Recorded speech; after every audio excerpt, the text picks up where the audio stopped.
ایک بات پکی ہے، اگر ایک انسان موٹیویٹ ہو جائے یعنی اس کے اندر خود جذبہ آ جائے وہ خود بہت کچھ کر جائے. کیا لگتا ہے آپ کو؟ اس کے اندر وہ خود جذبہ جاگ جائے نا تو بہت بڑی بات ہے. اور میں نے بعض چیزیں دیکھی ہے، جیسے میں آپ کو مثال دیتا ہوں، میں نے میرے بعض لیکچرز میں یہ چیز نوٹس کی ہے. جیسے ابھی میں نے ایک لیکچر دیا جس میں میں نے 10 پوائنٹس بتائے. اب وہ 10 پوائنٹ میں خود یاد کر کے آیا، ٹھیک ہے، میں نے یاد کر کے آیا تھا، نوٹس نہیں دیکھ رہا جیسے ابھی دیکھ رہا ہوں. تو 10 پوائنٹس میں یاد کر کے آیا تھا. اور اسی وجہ سے میں سمجھتا ہوں جو عوام میں جتنے لوگ تھے اس میں سے کم طلباء میں سے طالبات میں سے کم آدھے سے زیادہ نے 8 نمبر یاد کیا. آپ کو لگتا ہے 8 10 میں سے 8 آدھے سے زیادہ یاد کیا؟ مطلب میں اپنی بات نہیں بول رہا ہوں. اور اگر میں خود یاد نہیں کر کے آیا ہوں تو کوئی چانس ہی نہیں ہے وہ لوگ یاد کریں گے، کیونکہ ذہن میں بات کیا رہتی ہے، خود ہی جب یاد نہیں کرنے لائق سمجھتے اس بات کو تو میں کیوں یاد کروں؟ مطلب یاد کرنے لائق بات ہوتی تو خود یاد کر کے آتے ہیں. اسی طرح آیتیں ہیں، اگر آپ خود یاد کیے ہو تو یہ ایک طرح کی تعلیم ہو جاتی ہے بچوں کے لیے کہ وہ بھی یاد کرنے کی کوشش کریں کہ ہمارے استاد نے یاد کیا ہے، اچھے سے پڑھ کے سنا رہے تھے، میں بھی یاد کروں اسی طرح سے. مطلب ایک عملی طور پر ایک استاد ایک طرح کا رول ماڈل ہوتا ہے شاگرد کے لیے. جب استاد علم میں دلچسپی رکھتا ہے، اور بات یاد رکھیے کہ کئی بار جو دلچسپی ہوتی ہے نا وہ ظاہر ہوتی ہے آپ کے چہرے سے، آپ کے بولنے کے انداز سے، آپ کے باڈی لینگویج سے، جسم کی بھی زبان ہوتی ہے نا، اور الگ الگ طریقوں سے جانتے ہوئے نہ جانتے ہوئے، چاہتے ہوئے نہ چاہتے ہوئے آپ کا ایٹیٹیوڈ شاگردوں تک پہنچتا ہے. تو اسی وجہ سے جب ایک استاد اس چیز میں بہت دلچسپی سے، جوش سے، جذبے سے، انٹرسٹ سے کسی موضوع میں جا کر پڑھا رہے ہیں تو بس طلبا کے لیے بھی ایک بات مثال ہے، یعنی طلبا میں بھی کوئی چیز کنٹیجس ہوتی ہے. یعنی کیا ہے، جیسے کچھ بیماریاں ہوتی ہیں نا، جیسے کووڈ بیماری جیسے ایک سے دوسرے تک پہنچتی تھی، ہاں، تو ایسے جذبہ بھی ایک سے دوسرے تک پہنچتا ہے، چاہے کم والا جذبہ، پست والا جذبہ ہو یا جوش والا جذبہ ہو، جیسا جذبہ ہے ویسا طلبا تک پہنچتا ہے. تو یہ ایک بہت اہم بات ہے اور یاد رکھیے.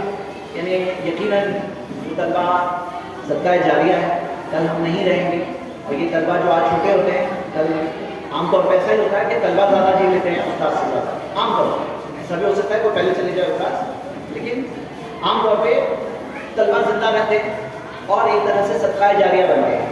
اور وہ طلبا آگے جا کر جب وہ تعلیم دوسروں تک پہنچائیں گے تو کتنا بڑا ثواب ملے گا. تو ایک چیز ہے جو لوگوں میں، بچوں میں جذبہ پیدا کرنا، طلبے میں جذبہ پیدا کرنا. تو میں اس تعلق سے ابھی ایک دوسرا موضوع آپ کے ساتھ ڈسکس کر رہا ہوں، کیا ٹیکنیک ہو سکتی ہے تاکہ بچوں میں جذبہ پیدا ہو. پہلی چیز، کسی بھی طالب علم کی ہمت کو کبھی نہیں توڑنا. اس کی ہمت ہو، کبھی جواب نہیں دے پایا تو اس کی ہمت کو نہیں توڑنا، پہلی چیز. دوسری چیز، جو صحیح جواب دے ان کو ابھارنا چاہیے، کہ ماشاءاللہ وہ اچھا صحیح جواب انہوں نے دیا، یا کسی طرح سے مناسب طریقے سے ابھارنا چاہیے. تیسری چیز آپ سے میں پوچھ رہا ہوں، آپ لوگ بتائیے، اب 2 ایٹیٹیوڈ ہے. ایک ہے سب طلبا کو ایسے بتائیں جیسے تم سب بیوقوف، اور میں جانتا ہوں کوئی استاد اگر ایسا کرے. اور دوسرا طریقہ ہے کہ استاد اس طرح سے بتائے کہ نہیں تم لوگ سب کر سکتے ہو. تو دونوں میں سے سکسیسفل طریقہ کون سا ہے؟ سب کر سکتے ہو.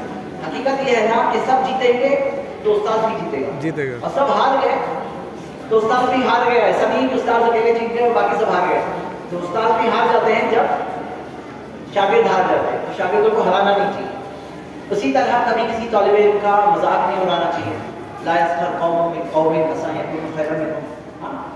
اور کبھی کوئی ہدیہ دے، اور ہدیے کی بات یہ ہے کہ چھوٹی سی پینسل دے رہے ہیں آپ، قلم دے رہے ہیں، کچھ بھی دے رہے ہیں، ہدیے میں آپ کا دل کا احساس، جو جذبہ ہے نا وہ ہے سر.